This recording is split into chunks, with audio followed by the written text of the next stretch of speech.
para ponernos un poco en el contexto, esta sería la última charla. Puede ser que no, puede ser que ustedes aporten y tengan que terminar la vez que viene, no tiene la menor importancia, pero con esto estaríamos cerrando el tema de la resurrección de Cristo. El tema, ¿se acuerdan?, de dar razones para aquellos que no creen respecto de la razonabilidad, valga la redundancia, la credibilidad, los profundos fundamentos que tenemos para creer en Cristo. No se trata de la fe. Después de esto necesitamos el acto de fe, necesitamos ese acto de compromiso personal para arrojarnos en los brazos del Señor. Esto no es la fe, esto es mostrar y compartir con aquellos que son escépticos y a lo mejor derribar algunas de estas preconceptos, prejuicios, caricaturas, respecto de que nuestra fe está profundamente fundamentada en estas razones.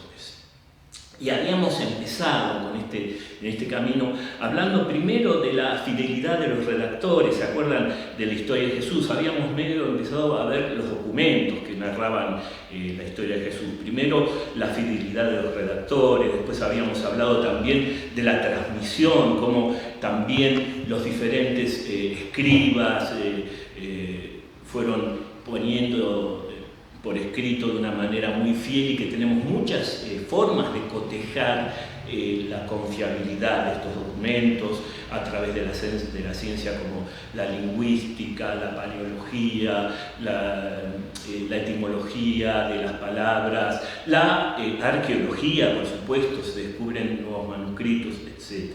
Después habíamos visto el criterio de la selección de los diferentes textos. ¿Por qué eran estos textos del Nuevo Testamento, especialmente los 27 libros, y no otros, de esas teorías conspirativas que decían que la Iglesia había quemado un montón de textos en la época de Constantino?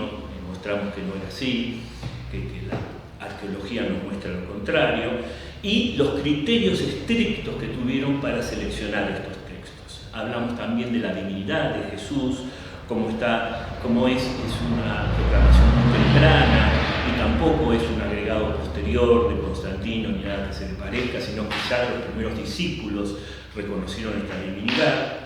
La originalidad de la fe cristiana frente a otros mitos, hay cosas documentales que van circulando por internet que hablan de que es un plagio el cristianismo de estos mitos.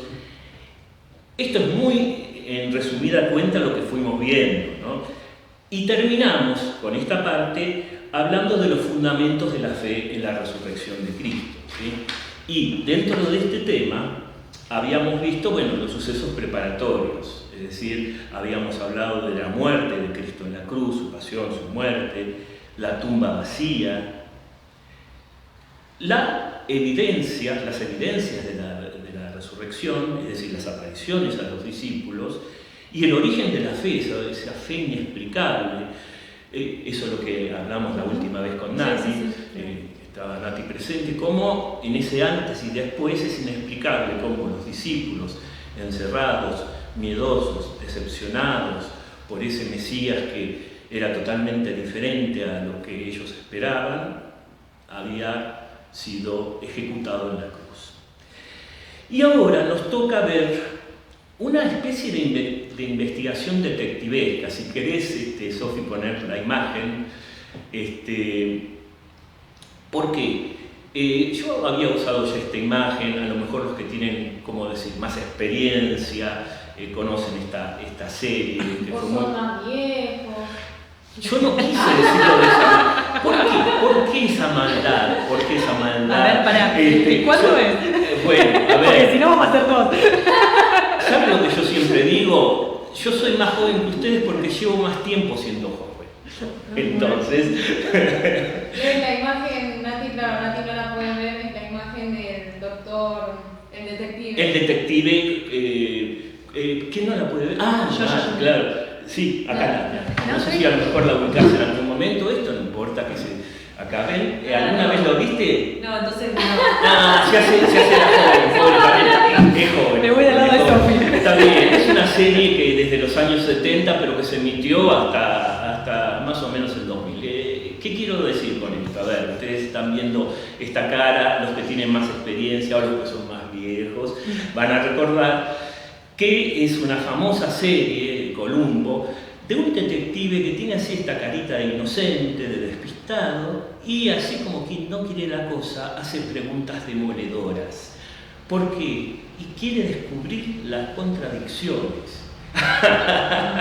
Coca dice, gracias, sí, justo te estaba por... Coca dice, Sofía atrevida, yo veía la serie, grande Coca, una más que me apoya, yo veía la serie, muy bien Coca, gracias. Ay, que lo quiero, porque chiste malo. Porque nos quiere, nos aporrea, dice la... A ver, Claudio le dice a dos mujeres interrumpan, bueno, hoy dan la charla Sofi y Nati, dice Belén. Está bien, bienvenida sea. Va a ser una buena variante con que yo siempre... Lo único que yo quise es que les vieran las caritas también. Eso voy a ver si... Eso después, más adelante. Cuando vayamos a la más película. adelante, cuando primero las mire. No, pero me gusta también que ver que son personas de carne y hueso, no son cosas que yo tengo grabadas desde casa, son gente de carne y hueso que verdaderamente está acá. Entonces, ¿por qué mostraba esta imagen de Columbo? Para entrar más en el tema. Porque vamos a tratar de hacer una investigación detectivesca al estilo Columbo, aquellos que vieron Columbo saben lo que es, y vamos a empezar a hacer ciertas preguntas de abogado del diablo. Es decir, una vez que vimos estos hechos que son bastante fuertes de la credibilidad de la resurrección, vamos a ponernos del otro lado y ser un poquito de esos abogados del diablo. Y vamos a ver hipótesis alternativas, las hipótesis que los escépticos esgrimen para afirmar que Cristo no resucitó, que eso es, digo, las tres ideas que vamos a tratar. Hay otras que tienen que pueden ver en mi página, paso el pequeño chivo, que es mi página, que otras veces ya lo he pasado, la puedo tipear acá, es Razones para la Fe. ¿Es la búsqueda Gasolín? Puede ser, sí. Lo comparto acá, Razones para la Fe, porque ahí tienen todas las hipótesis alternativas, todo. Ahora vamos a elegir solamente algunas que son las más representativas, digamos, pero no son las únicas. De todas maneras, creo que son muy interesantes y creo que pueden resultar Útiles. Sí, sugerentes, sí. Esas son las tres que vamos a ver son la hipótesis de la muerte aparente, es salud, Sofi. Dicen que en la radio no se estornuda, pero esto no es una radio, es un desayuno. Así que en los desayunos sí se puede estornudar.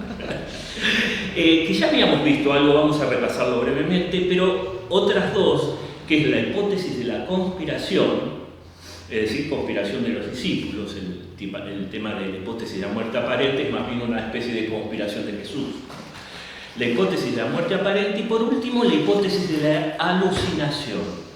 Para después terminar, después lo vamos a presentar, si tenemos tiempo y si no la vez que viene, no hay problema, con lo que es el tema del método de la navaja de Occam. Vamos a ver de qué se trata, pero eso para mostrar la profunda credibilidad de la resurrección.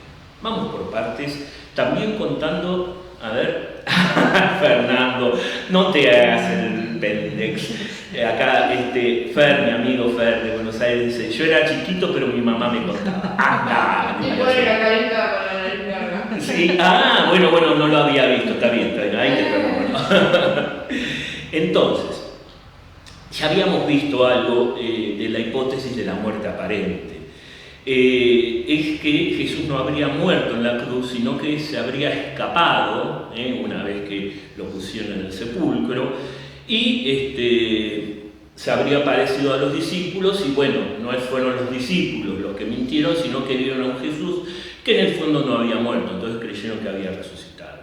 Ya habíamos hablado bastante de que por las heridas que sufrió Jesús tanto durante la pasión, los latigazos que lo desangraron, como la misma muerte en la cruz que era muy terrible, muy cruel, ese desangramiento y además el lanzazo en el costado, y cómo los soldados también comprobaban siempre, ¿por qué? Por su propia vida, que el reo estuviera realmente muerto antes de bajarlo de la cruz. ¿Por qué? Porque si no, ellos pagaban con su vida si el reo se llegaba a escapar.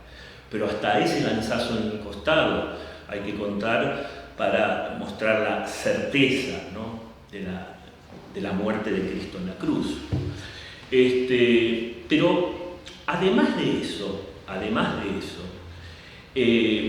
de este estado de Jesús, donde el corazón, físicamente hablando, acá tengo mis amigos médicos, Fer y su esposa Gaby, que no me dejan mentir, pierde tanta sangre que el corazón no puede bombear a los órganos vitales y muere. Es decir, ya esto es un hecho médico. Pero además podemos agregar otros dos hechos que nos muestran que verdaderamente Jesús murió en la cruz, que es, si hubiese sobrevivido, que no puede ser posible médicamente, ¿cómo habría hecho para mover la piedra? Ya que estamos hablando de Jesús como ¿Puedo hacer una pregunta? Pero, por favor. Ya que estamos en yo iba a pincharla para que... Yo me la busco, ¿no? Yo entiendo que me la busco, pero bueno... Bueno, no, en realidad quería preguntarte porque una vez había escuchado en una charla que Jesús murió de un paro cardiorrespiratorio, por la forma en que fue clavado. Claro. Que iba como estaba el tipo en B, se fue cayendo y como que se le iba cerrando la caja torácica. Muere de asfixia, dicen. Claro, asfixiado. Así que esa fue la... A ver, sí. El tema es que lo ponen así porque en realidad lo sostienen con los dos clavos en los pies para que sea más cruel y aguante más, porque si no tuviera esos dos clavos moriría más rápidamente de asfixia. Pero el proceso de asfixia así es mucho más lento y cruel. De todas maneras, lo que querían hacer los soldados de quebrarle las piernas era justamente para que Jesús cayera y muriera de asfixia más rápidamente. Pero el desangramiento también lo que produce es la muerte, el paro cardiorrespiratorio. Fernando a lo mejor me puede aportar cuál de las dos fue la razón primera, pero ambas razones médicas hacen que fuera imposible. ¿Sí? ¿Y Jesús puede ser que haya... ¿Dónde eran los Disculpe, clavos? están escuchando, quiero que se escuche, no tanto... No, sí se escucha. ¿Se escucha bien? Si no se escucha me ofendo, che. Te bloquean. Me bloquean. No, por eso me interesa que se escuche bien a las dos y por eso... No, y otro tema que decías esto de que si realmente Jesús murió o no, es dónde le pusieron los clavos a Jesús, si en las manos o en las muñecas. Porque si fuera en las manos, desgarra, ¿cómo era eso? No me acuerdo. Sí, dicen que, a ver, sí, hay un tema que no quise meterme, que en realidad el término griego puede entenderse tanto como las manos, los huesos, como las muñecas. Y lo más probable, históricamente hablando, es que haya sido en las muñecas. Porque si hubiese sido en las manos, se hubiese desgarrado más rápidamente. De todas maneras, el término griego da pie a que se traduzca tanto mano como muñeca. Entonces, y tal vez haya sido históricamente la muñeca, sí. ¿Y por qué las imágenes lo tienen en la mano entonces?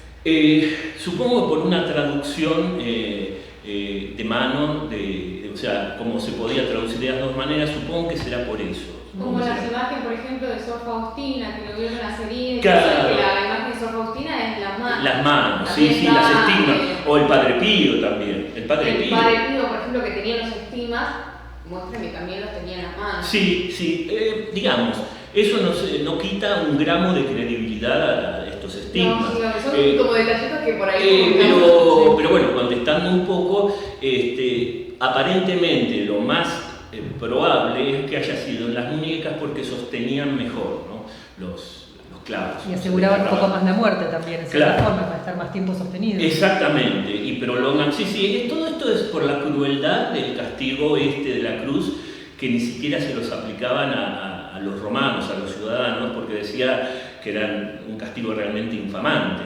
Y el libro de Levítico dice que el que muere en la cruz está maldito de Dios, ya lo dice el libro de Levítico. Es decir, era un castigo que era el peor y el más cruel, ¿no?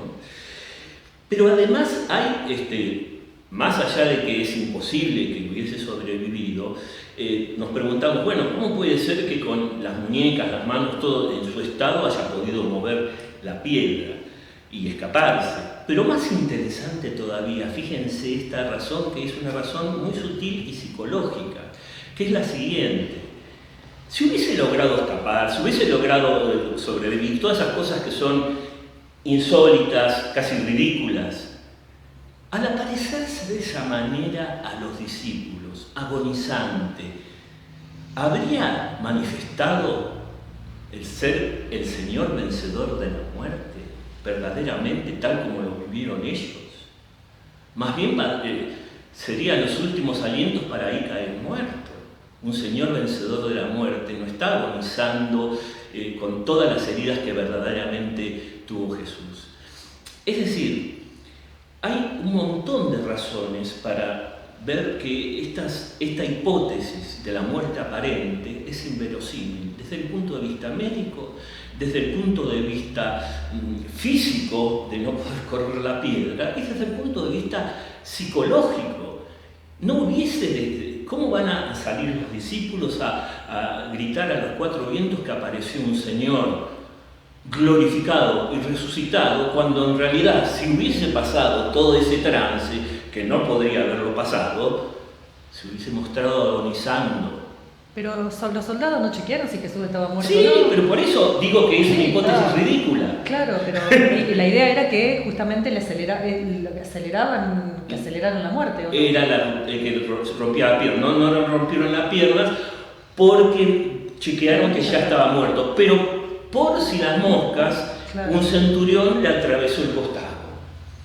O sea que no se sostiene bajo ningún punto de vista esta hipótesis. No solamente por las razones médicas y físicas, sino también por esta sutil razón psicológica que hubiese inspirado a Jesús ahí. Lo hubiesen tenido que levantar y curar, porque no se hubiese sostenido sobre sus pies, pobre.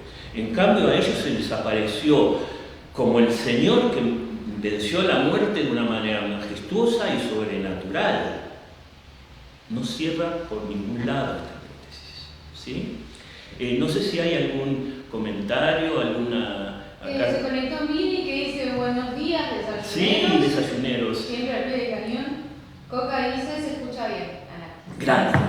Así que bueno, como les digo, ustedes si quieren comentar, vos también, Sofi, pero esta primera hipótesis, elegí estas tres porque son las más populares entre la gente que, digamos, entre los conspiradores. Sí, Sofi quiere aportar algo. Sí, Belén comenta algo. Belén quiere aportar. Suponiendo que sobreviviera a la cruz. En el estado de debilidad que tenía, como hubiese sobrevivido 3 días en la cueva, en la piedra, sin comida ni bebida. Aparte de la pérdida de sangre por las heridas. Sí. Y aparte, ¿cuánto estuvo colgado en la cruz? Porque vino todo el calvario, que fue terrible, y después, ¿cuánto tiempo estuvo colgado en la cruz con vida, supuestamente? Claro, a ver, yo en estas hipótesis lo que quiero demostrar justamente es que son ridículas. Claro. Pero aunque no lo crean, son hipótesis que usan aquellos que niegan la resurrección de Jesús y se aferran a estas hipótesis.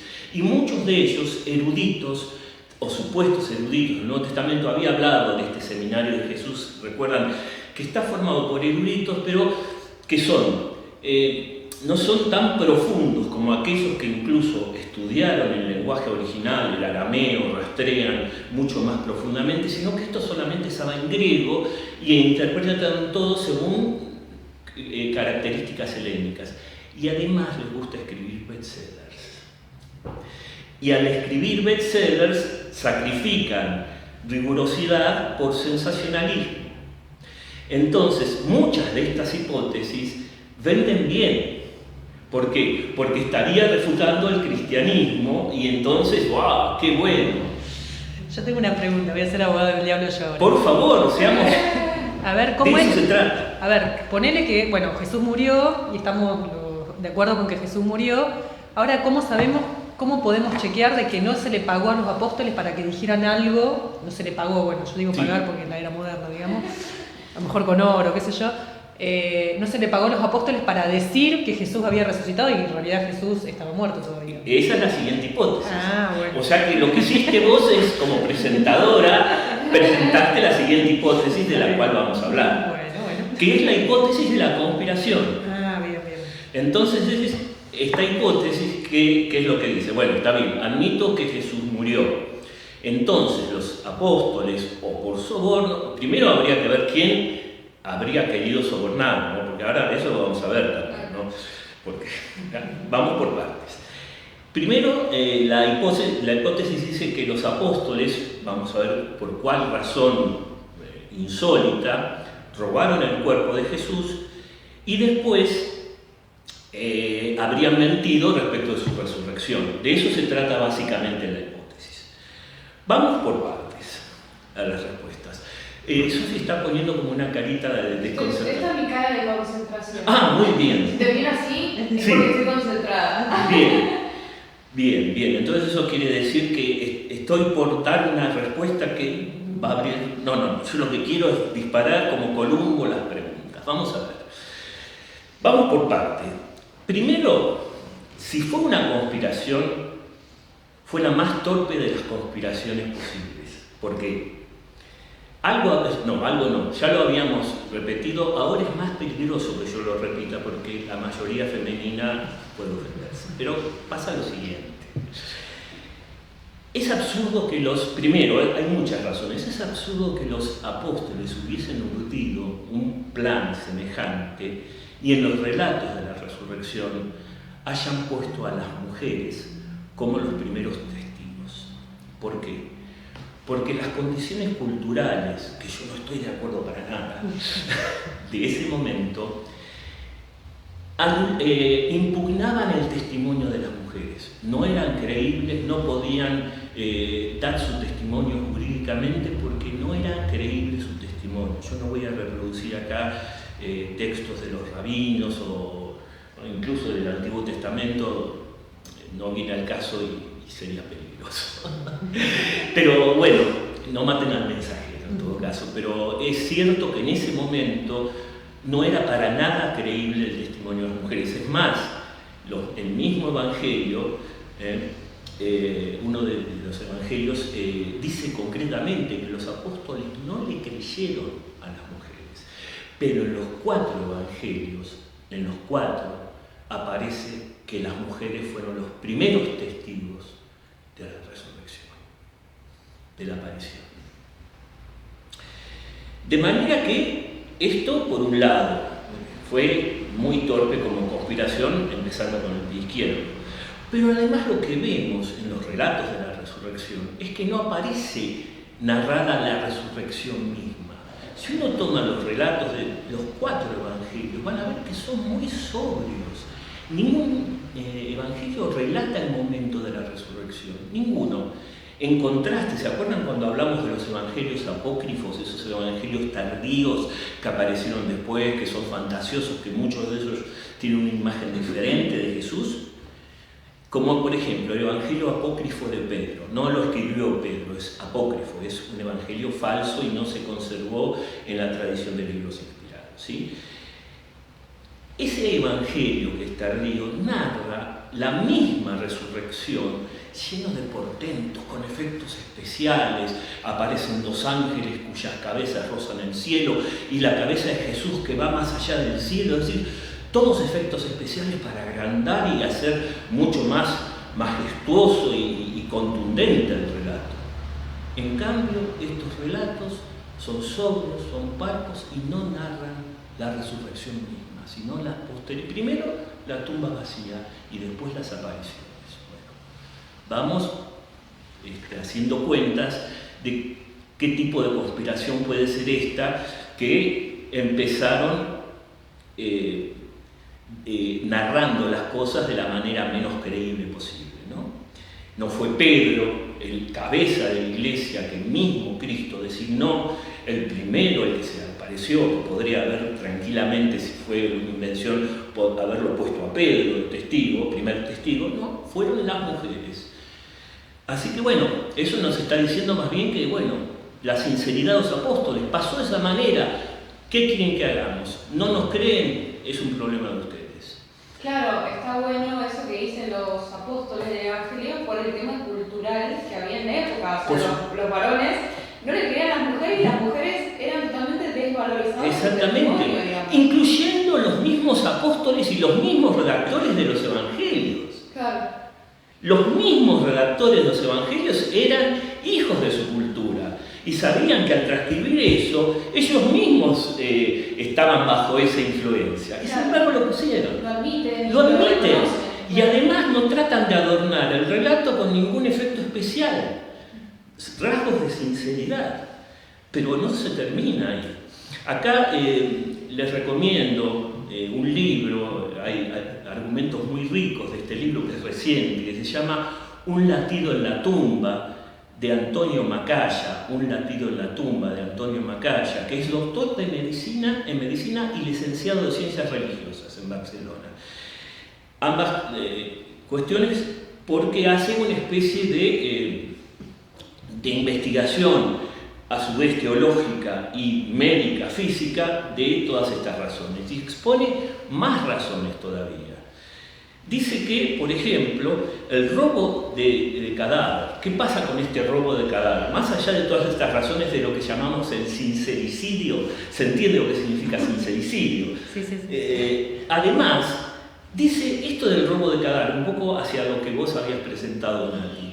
Un robo de cadáver, ¿quiénes son los sospechosos de la conspiración? ¿O quiénes son los que están detrás?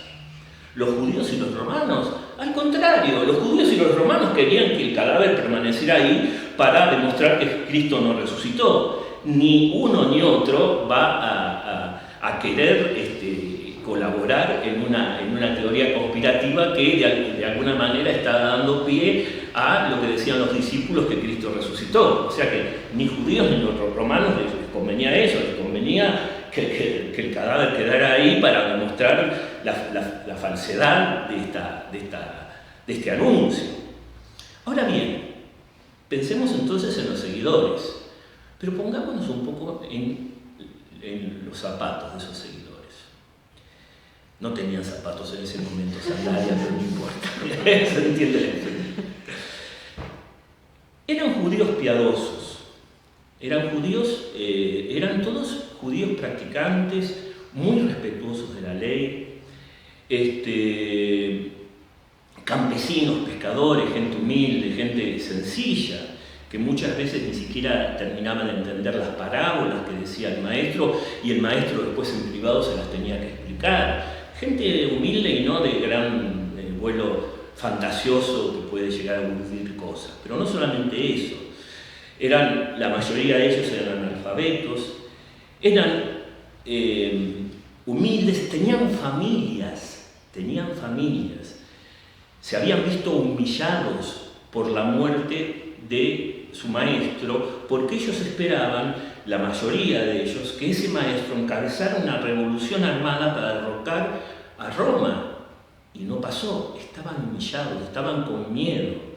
Aparte no los estaban persiguiendo también, ¿no? Claro, y después, ya tenemos después el primer mártir después de Jesús, que es el diácono Esteban. Claro. Que de hecho siguieron persiguiendo y matando, por eso tuvo que la iglesia abrirse al mundo pagano, porque de hecho Esteban, el primer mártir después de Jesús, el diácono Esteban, muere lapidado. Claro. Y ahí aparece también Pablo mirando la escena como diciendo, como remarcando que después su conversión, ¿no? Sí.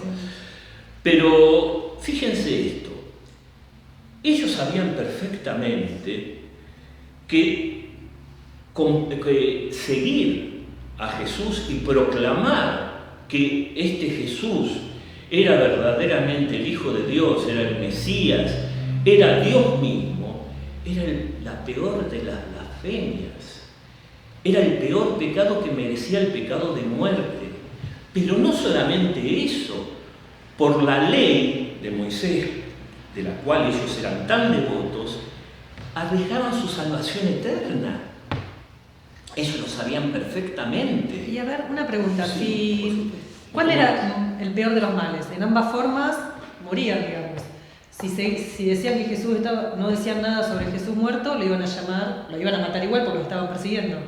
Ahora, si decían que Jesús resucitó, también los mataban por blasfemia. Si uno pone la balanza, el tema es... ¿Cuál es el mal menor para ellos? Y obviamente para ellos el mal menor era la muerte física, porque ellos no querían ser condenados eternamente. Ellos eran judíos piadosos y creían ellos en la resurrección del final de los tiempos, no la resurrección actual. Entonces para ellos no querían comprometer su salvación eterna cayendo en una blasfemia. Una cosa es que los atraparan y los mataran, pero que no blasfemaran contra la ley de Moisés diciendo que había resucitado. O sea que el peor de los males era empezar a proclamar que Cristo era el Señor. Señor significa en griego Kyrios, y es el título que se le da a Dios traducido del Antiguo Testamento y el título que se le da al emperador, que es el Señor también, y que se lo quiere y que se lo adore como Dios. Ellos decían que Jesús era Kyrios, y con eso no solamente se acarreaba, se corrían el riesgo de la muerte por ejecución, sino su muerte eterna. Y eso para un judío era lo peor que le podía pasar. Es decir, la condenación eterna y ser excluidos de esa resurrección final de los tiempos en la que la mayoría de los judíos creían, salvo los saduceos, y no había saduceos entre los discípulos. Eso me hace pensar a mí si nosotros estamos preocupados por nuestra vida eterna y si somos capaces de dar la vida. Claro, es cierto, ¿no? Es cierto, ¿no? Dar testimonio de esa manera. Pero lo que sí sabemos es que los apóstoles, sin duda, con sus titubeos, con sus cobardías, porque se escaparon, eran judíos piadosos y sabían perfectamente, querían la resurrección, querían la salvación eterna y sabían que ese era el mejor de los bienes. Eso no cabe ninguna duda. Entonces, imaginemos a Pedro, Juan, Andrés, el resto de los discípulos, que no se supongan que, bueno, no queremos que se pierda este mensaje de Jesús. Murió, pero no queremos que se pierda el mensaje. ¿Habrían puesto en juego no solamente su vida física, sino su condenación eterna, teniendo familias, estando primero con miedo porque ellos esperaban otro tipo de Mesías, y es histórico el hecho de su decepción? Porque estaban esperando otra cosa ellos. Cuando Jesús se manifestó como el siervo sufriente, Pedro mismo, no, yo no lo voy a permitir. ¿Se acuerdan esa frase que incluso Jesús dijo, pero al tercer día voy a resucitar? Pedro no lo escuchó porque se había enganchado con eso de que se tenía que sacrificar. ¿Cómo se va a sacrificar el Mesías si nos tiene que conducir a una revolución que derroque a Roma? Por eso el desaliento después de los discípulos. Estaban encerrados con miedo, desalentados, humillados. ¿Qué puede hacerlos cambiar tanto de opinión que desde ese estado de ánimo arriesguen su salvación eterna, no vuelvan a sus familias, a sus trabajos para darle de comer a sus familias y empiecen a arriesgar la vida y la salvación eterna diciendo que Jesús es el Señor? ¿En qué cabeza cabe?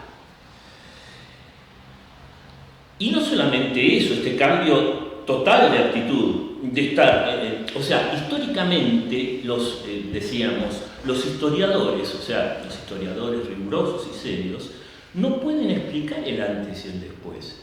No pueden explicar hechos como que al principio los apóstoles estaban verdaderamente con miedo. ¿Pero por qué? Porque ellos decían no, porque todas las condiciones culturales hacían que reaccionaran de esa manera, era lógico que fuera así. ¿Por qué? Porque estaban decepcionados, porque todos históricamente estaban esperando otro tipo de Mesías, porque tenían familia y no querían ser ejecutados, y menos aún se les iba a ocurrir blasfemar y perder su vida eterna. O sea que no cierra para nada cómo puede ser que este antes se convirtiera en un después, donde estos apóstoles, sabemos por tradición que de los 12 apóstoles, después se nombró a Matías en lugar de Judas, como estos 12 apóstoles, 11 murieron de manera de mártires. Solamente Juan no murió como mártir, sino de edad avanzada. Todos los demás fueron martirizados, empezando por Pedro y Pablo. Sí, eso me hace pensar un poquito también cuando nosotros, no sé si les ha pasado alguna vez, cuando nos encontramos con Jesús, ¿no? Porque hoy tenemos una persecución de otro tipo, digamos, ¿no? Sí. De alguna forma, ¿no? Sí, por lo menos acá. En países de misión es casi lo mismo, ¿no? Claro, exactamente. Acá por ahí nosotros tenemos como una persecución psicológica, para decir, ponerle un nombre. Sí, sí. Entonces, sí. O cultural, ¿cómo...? Sí, o cultural. Chanchadas, no sé qué. Claro. No, y digo, ¿cómo si nosotros hemos experimentado en nuestras vidas, digamos, ese cambio cuando estamos cerca de Jesús, y a veces esas cosas que en determinados lugares antes no nos animábamos a hablar y de buenas a primeras, como cuando estamos fortalecidos en la oración, empezamos a hablar de Jesús sin miedo, digamos, ¿no? Entonces, no sé si alguna vez alguien lo ha experimentado, eso de sentirse como, decir, bueno, hablo de Jesús, y en otro momento en ese grupo de gente o en ese ambiente no lo hubiera hecho, digamos, ¿no? Y en cierta forma creo que también un poco lo que le pasó a los apóstoles, ¿no? Por ahí en ambientes laborales, qué sé yo, no son creyentes y por ahí, bueno, se le ríen a uno y en un momento uno se callaba la boca y de buenas a primeras empieza a hablar sin vergüenza. Entonces, esa también creo que es un poco lo que les habrá pasado a los apóstoles. Aparte, ponerlo en contexto también, o sea, no era quedar en vergüenza, sino hasta correr el riesgo de vida. Claro, y de la muerte y de su salvación eterna. O sea, por mucho menos nosotros nos acobardamos. Por mucho menos. Es decir, ahí donde los apóstoles corrían el riesgo de blasfemar, de perder su vida, de perder sus familias, de perder la vida eterna que les tenía prometido, nosotros simplemente corremos el módico riesgo de una burla, de un baneo, de que nos excluyan, fíjense cuánto más inexplicable es el antes y después para los apóstoles. Si no, la única explicación no es la aparición de Jesús glorioso. Vamos por partes, pero ver cómo a través de analizar las condiciones culturales, ver la psicología, ver los textos, podemos extraer de acá razones muy fuertes que podemos compartir con el escéptico para mostrar que nuestro fundamento en la fe de la resurrección del Señor es sólido, es muy sólido ese fundamento, ¿se entiende? De esto se trata, siempre decimos lo mismo, no es la fe todavía, porque podemos acumular todas estas razones, podemos hablar de esto y 1000 libros más, pero todavía no es la fe. La fe es ese gesto de confianza de arrojarnos en los brazos de Dios. ¿No puede ser que los apóstoles hayan vendido su conciencia? A ver, ¿y cómo explicamos que todos los apóstoles hayan hecho eso? ¿Y cómo explicamos que hayan hecho eso? ¿A qué precio? Primero que nada, ¿quién compraba esa conciencia? ¿Los judíos y los romanos? No, porque no les convenía. Señorita Colombo. Los judíos y los romanos ciertamente no. ¿A quién les hubiesen vendido esa conciencia? ¿Quién le convenía? Si no a los mismos apóstoles. Pero los mismos apóstoles decimos, de ellos mismos no cierra que surgiera ninguna conspiración, porque su contexto era un contexto totalmente diferente. Desalentados, humillados, con familias que los estaban esperando, con miedo, no querían abrir la boca porque perdían la vida eterna y la vida, tenían que volver a trabajar, etcétera, etcétera, etcétera. Si ustedes me dijeran, bueno, vino alguien y los compró, si vos decís que Jesús resucitó, tu familia va a vivir, no sé. Primero, voy a perder mi vida eterna por eso, y segundo, ¿quién va a ofrecer eso fuera de los apóstoles? Esa es la pregunta. A todos les convenía que el cadáver estuviera ahí. Ese es el tema. A judíos y a paganos, a romanos, les convenía que el cadáver quedara ahí. Es más, después aparece en el Evangelio de Mateo como justamente los sacerdotes arreglan con los soldados romanos diciendo no, fueron los apóstoles los que robaron el cadáver. ¿Por qué? Porque no les convenía el sepulcro vacío. O sea que, ¿quién les habrá comprado la conciencia? No había nadie fuera de ellos que quisieran, digamos, esa resurrección, esa proclamación. No había. Entonces, no solamente eso, el ejemplo mismo de Pablo. Pablo es otro ejemplo impresionante, porque Pablo estaba en contra de los cristianos. Pablo perseguía a los cristianos, no estaba con el mismo contexto, en el mismo ánimo que los cristianos. Los apóstoles estaban encerrados por miedo a gente como Pablo. Y sin embargo, después de la resurrección, de la ascensión al cielo, después de Pentecostés, misteriosamente Pablo, camino a Damasco, hace un giro de 180 grados en su vida. Otro agujero negro inexplicable. Ese antes y después. Un fariseo fiel, celoso, que sabía como nadie que también perdía la vida eterna, él siendo fariseo, discípulo de Gamaliel, que era uno de los más importantes maestros fariseos de su época. Sabía perfectamente, y él una y otra vez dice: Jesucristo es el Señor, que es lo mismo que decir Jesucristo es Dios. Él también tenía clarísimo que perdía la vida eterna. Y renunciaba a su vida de persona reconocida, acomodada en la comunidad judía, para pasar a una vida de penurias, a una vida de privaciones que termina con su muerte junto con Pedro, Pablo, en el caso de Pablo decapitado, en el caso de Pedro colgado según la tradición boca abajo. No cierra tampoco en el caso de Pablo, sí, Sofía. Hay dos comentarios acá. Uno de Belén que se tuvo que ir porque dice que su nietito con 8 años pide mucha atención. Y después dice: está muy interesante, después lo sigo viendo. Deja una reflexión. Muchos dicen que todo es bla bla, pero en los cheques hoy ponen 8 del 7 del 2021. Hasta el sábado, gracias. Mili dice: con mi brutalidad característica. Pienso que si nada de esto hubiese sucedido, la historia no estaría dividida en antes de Cristo y después de Cristo. Es lo mismo que sí. Ahora entiendo. De 2021 en los cheques, claro, porque incluso los escépticos al poner 2021 están dividiendo la historia en un antes y un después. Ahora es cierto. Sofi, si vos también querés aportar lo tuyo, por favor. Sí, para mí es todo nuevo y me interesan los aportes y... Bueno, si te pica en algún momento el bichito de la curiosidad, vos sabés, otro término que los jóvenes no van a saber lo que significa, pero los que tenemos más tiempo siendo jóvenes sí. Sofi es la típica pispireta, que hace pic y pone con su ánimo el toque justo. Así que, bien. Entonces fíjense que ni siquiera con Pablo cierra este tema. En Pablo también hay un antes y un después inexplicable.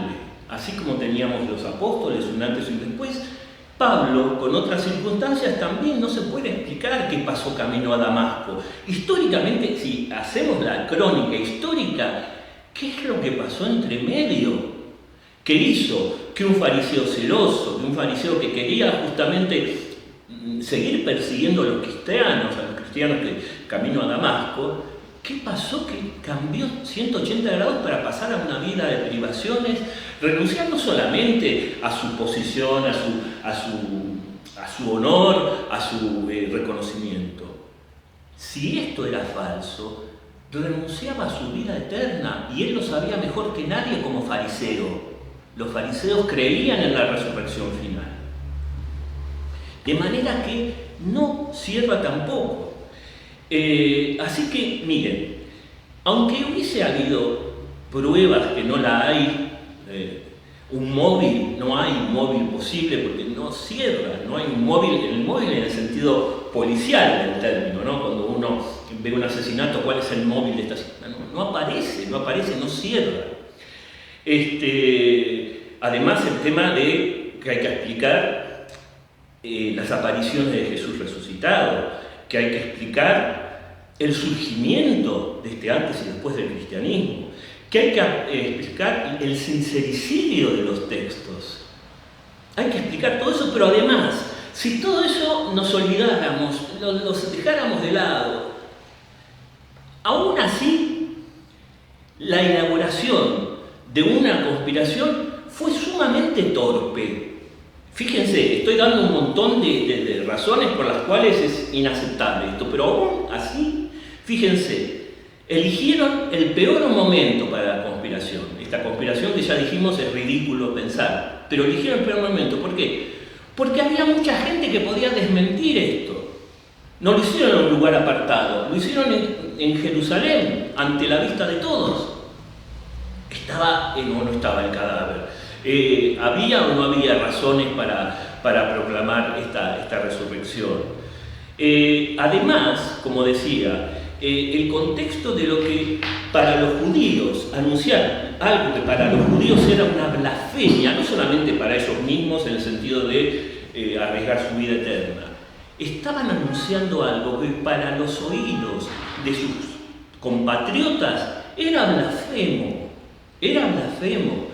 y estaban anunciando algo que para los oídos de los griegos era ridículo. ¿Por qué? Porque los griegos no creían en la resurrección, creían sí en la reencarnación, pero no en la resurrección. ¿Se acuerdan justamente como dicen a Pablo le contestan en el Areópago de Atenas, cuando habla de la resurrección? Sí, otro día te vamos a escuchar. Ellos pensaban que era ridícula una resurrección, creían en la reencarnación del alma. O sea, Claudio, entonces, el argumento de los judíos sobre qué le decían los judíos a la gente sobre el tema de que de buenas a primeras Jesús había resucitado. O sea, ¿cuál es el argumento de ellos entonces? No, ellos no tenían, o sea, ellos más que argumento lo que hacían era un anuncio gozoso. Ellos no daban argumentos, ellos proclamaban gozosamente lo que ellos habían sido testigos e invitaban a los demás a unirse. No, los judíos y los paganos. A los judíos, por eso, a ver, si te entiendo bien, lo que hicieron los apóstoles es empezar a proclamar que Jesús había resucitado. Claro, pero los judíos y los paganos, ¿cómo justificaban que lo que ellos decían no era verdad? Que lo que decían los apóstoles no era verdad. No, sí, a ver, porque a los oídos de los judíos sonaba blasfemia. La misma decía eso. Sí, y por eso siguieron persiguiéndolos. Porque era una blasfemia decir que el Mesías era el Señor. Solo hay un Señor que es Dios y no hay... Jesucristo no puede decir que es Dios el Señor, como decía Pablo, por ejemplo, ¿no? Pero también aparece en los evangelios perdonar los pecados. Hay un montón de signos que aparecen en los evangelios que muestran que Jesús se identifica con el mismo Dios. Hay una lista larga de esos atributos que se da a Jesús que lo identifican como Dios. Tenemos que ir cerrando, pero por un lado eso, lo escuchaban como una blasfemia. Esa fue la razón por la cual ellos quisieron entregar a las autoridades romanas a Jesús para que los crucificaran, y esa es la razón también por la cual los apóstoles fueron perseguidos y porque Esteban fue apedreado. Por eso mismo, porque a sus oídos era una blasfemia. Esa es la reacción que tenían. Y para los griegos, y con esto cierro, era una estupidez lo que estaban diciendo, porque ellos no creían en la resurrección sino en la reencarnación. Entonces no los perseguían, pero decían sí, como le decían a Pablo, otro día te vamos a escuchar hablar de esto. Y con esto termino. No solamente era torpe por esto, sino también torpe por la elección de los testigos en ese relato, entre comillas, imaginado, porque pusieron los testigos menos confiables del mundo. De manera que con esto después seguimos la vez que viene, hablando de las otras hipótesis. No cierra por ningún lado la hipótesis de la conspiración. Espero haber mostrado, aportado, esto sí, por supuesto, estas razones que muestran que no cierra, No, cortito, invitarlos, antes de que cortes, invitar a todos los que están escuchando, de que se pongan cada uno en la posición de pagano, de judío, digamos, y decir, bueno, a ver, ¿dónde está patinando o dónde puedo... Ahí está. ¿Qué justificación puedo tener yo para decir que Jesús realmente no resucitó? O sea, ponernos del lado opuesto y pensar como a lo mejor una persona que no sea creyente, pensar como una persona que, claro, que no... que no practica la fe, bueno, ¿cuál sería mi argumento para decir que realmente todo esto no es cierto? Por ahí invitarlos a cada uno como una tarea para el hogar, digamos. Para la próxima, sí, que vamos a seguir con este tema, y tratar de eso. Sí, ver ponerme del otro lado, a ver a lo mejor cosas que escuchamos de la vida donde nos movemos, de personas que no son creyentes, bueno, tomar ese argumento y presentárselo a Claudio, ya que... Seguir siendo Columbo también ustedes, los invito a ser Columbo, tanto aquellos que lo conocieron, como Coca, gracias, como aquellos que no, pero de esto se trata. ¿Por qué? A ver, y con esto en serio termino, porque si no me van a venir a desalojar. Lo que queremos nosotros en el fondo es dar razones de nuestra fe ante los escépticos, ante aquellos que nos ningunean, ante aquellos que nos ignoran, mostrar que podemos compartir razones que pueden dejar a la gente pensando. Empezamos hablando de una imagen que me gusta mucho. Estas razones dejan piedritas en los zapatos de la gente, de los escépticos. Le molesta, no le cierra, los deja como... ¿De qué se trata esto? Tal vez ese sea nuestro objetivo con todo esto. Dejar a la gente pensando y que el Espíritu Santo obre yo esto. Así que bueno, les agradezco. Mismos, ¿no? O sea, por supuesto. Para dar razones, sino para hacer crecer nuestra propia fe. Por supuesto, eso también desde ya. Porque creemos, porque estamos acostumbrados, porque siempre nos dijeron que Jesús resucitó. Pero fíjense, estamos creyendo, pero basados en qué profundos fundamentos. Qué bueno descubrir, después de aquellos que creemos en Jesús y en su resurrección, saber que estamos parados sobre roca y descubrir esos fundamentos. Qué bueno que es.